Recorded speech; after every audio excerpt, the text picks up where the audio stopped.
Hi, I'm Chellie Cameron, CEO of the City of Philadelphia's Division of Aviation. February is Black History Month. It's also Snow Month, so welcome to my spare bedroom. I am thrilled this month to be able to spotlight Black leaders in aviation. And I'm especially excited today because I get to interview my friend, Sharon Jean-Baptiste. Sharon is the Vice President of Growth and Sales for Buildings, Infrastructure, and Advanced Facilities for Jacobs. Sharon, thank you so much for joining me today. Absolutely, Shelley. Thanks so much for having me and welcome to my spare bedroom. So, Sharon, I think you have just a fascinating background. Would you tell our listeners and viewers a little bit about your background, where you grew up, and some of those sorts of things? Sure, happy to. I was born actually in Montreal, Canada. So I am a Canadian, and I was born to Caribbean parents. So both my parents immigrated from the Caribbean, the West Indies, in their college days. And so I was born in Montreal, Canada. I grew up in a bilingual environment and one that was actually fairly diverse from a language perspective, but also from a cultural perspective. And so I spent most of my formative years in Montreal. Went to college there and everything, and then decided to spread my wings a little bit and pursue grad school in the United States. That was quite exciting back then, right? So I went to grad school in Boston and got a. So I'm a civil engineer. I should have mentioned that. I got my civil engineering degree at McGill University in Montreal, and then got my master's of science from Tufts University in Boston and spent a couple of years there. Oh, what a great school. Yeah, fell in love with the East Coast and really enjoyed that. Then started working. And the company I worked for at the time moved me around quite a bit. I spent most of my career working on, in the early years, working on water and wastewater distribution and conveyance systems. So really ensuring that folks had access, right, to clean water or to services that allowed us to, manage stormwater and wastewater and really control the quality of our rivers and our streams. Yeah, I remember talking to you the first time we met, and you said that, yeah, most of my experience is in water, and I said, water? What are you doing? Water and airplanes don't mix. That's right. That's right. That's right. Yeah. And it's the why I went into the water industry, right? And it was to change communities through infrastructure. So me coming to Philly really fed that as well, right? Really fed that passion of mine. So, as a woman of color and as an engineer, I know that you have experienced some challenges. Could you talk about that? Tell us what that's been like. Yeah. And it's interesting because growing up in Canada, especially in Quebec, the province of Quebec, it was really about language, right? Not so much about race or gender, even. That's right, about That's right. French being the primary language, and That's yeah. right. That's right. Sort of this in and out culture, right? Either you're in the Mhm. in group or you're in the out group. And I grew up Anglophone. Of course, I'm bilingual, but I grew up Anglophone, and so I faced more bias and discrimination because of that growing up. And as I sort of moved around in different circles and became a little bit more savvy about the world, this intersectionality, right, of identities really started to play. So I really grew up thinking Anglophone first, then I was a woman first, and then moving to Mhm. the US, I was Black first, right? And so through stages of my life, my leading identity sort of changed a little bit, and that was based on how I was treated, right? Frankly, within the industry, whether it was at work and not, getting a promotion or a raise when I knew I should, right? Or whether it was at the construction site, where I'm treated a little bit differently, either because of my gender or my age, even.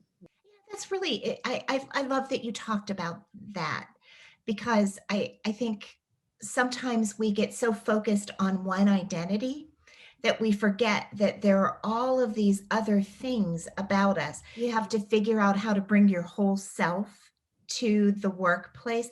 Talk to me about that concept, because you and I've talked about that before. Hmm. That's a really big deal, and it's hard sometimes.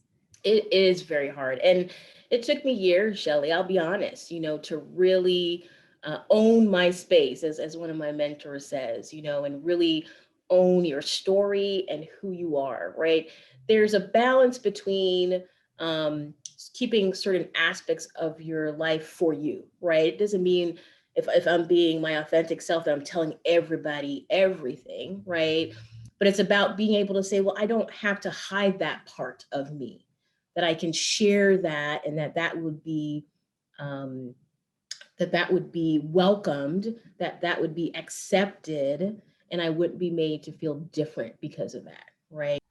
And to me, sometimes I think about I don't know that there was like one moment, but finding your voice. Mm-hmm. And when you're younger, you don't, your voice tends to be that of others, right?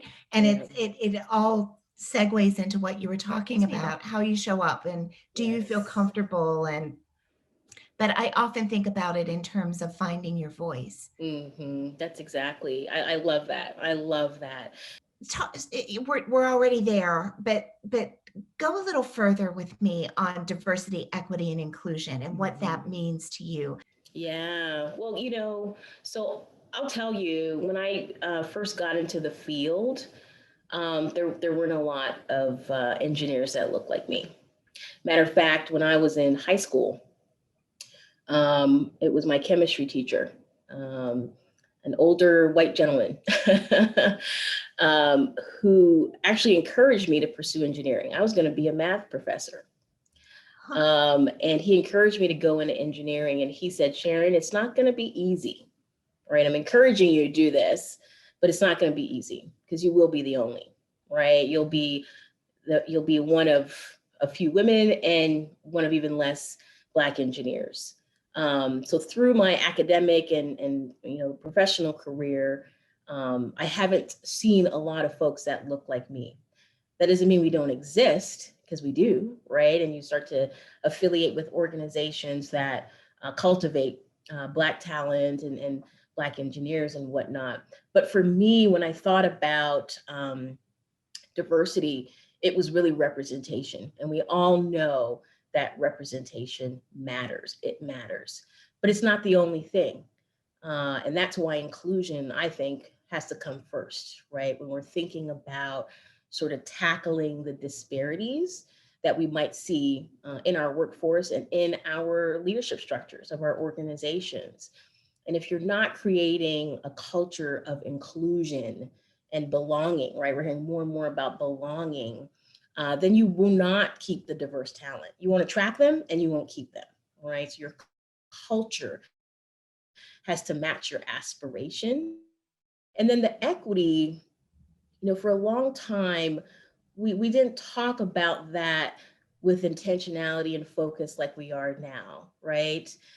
Because it really was around visually, do I see the diversity, Right. right? But not really in terms of what are the totality, right, of the factors and maybe the barriers, whether intentional or not, that we may not put eyes on regularly. So I'm excited that we're having more and more of these conversations. I'm excited that the airport is embracing this and really holding space for this conversation, because it's so very important.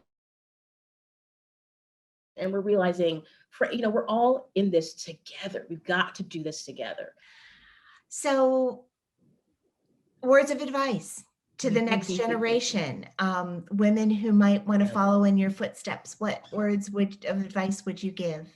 Following your passion, following your passion and staying true to who you are. You can do anything to make a living, to make money, to, etc. But if you're doing it because of what you love, that's bonus, right? Um, Not one individual can change the world. And I know when I got into engineering, I was all about changing the world. That's all I was about. and you start to realize that your energy and your focus and your passion combines with others to change the world, right? We're not on our own in this world, and it may Well seem like said. that sometimes, you know, Yeah. but we're not alone. We're not alone. It takes a mass to really make a difference. Well, thank you so much for joining me today. It's always a pleasure to talk to you. I'm so Thank you, glad that you're Shelley. still in Philadelphia, even though in this weird world we don't see each other anymore, That's right. except on calls like this. But Exactly. thank you for sharing your story. I really think that it will be meaningful and transformational for somebody out there that's listening. And so thank you. Oh, I appreciate you having me. And honestly, I'm a work in progress. Yeah, we all are. Yeah, and I find like sometimes just sharing where you're at is part of the growing. So Yeah. thanks for giving me the opportunity to share, Shelley. Of course, of course. This interview and more highlights of Black leaders at PHL and in the aviation industry can be found by visiting phl.org/newsroom. I'm Chellie Cameron. Thank you for joining us today.